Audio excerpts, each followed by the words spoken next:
Hey, welcome back to another video of editing basics. In this video, we are going to learn how to change your account password in GetStencil. Open up your preferred web browser and head over to getstencil.com. After that, log into your account.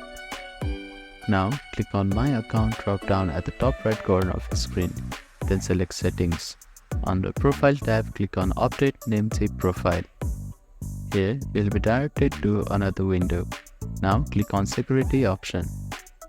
After that, click on Edit. Here you need to type in a new password. After that, type in your current namesave password on this field. And click on Save Changes button.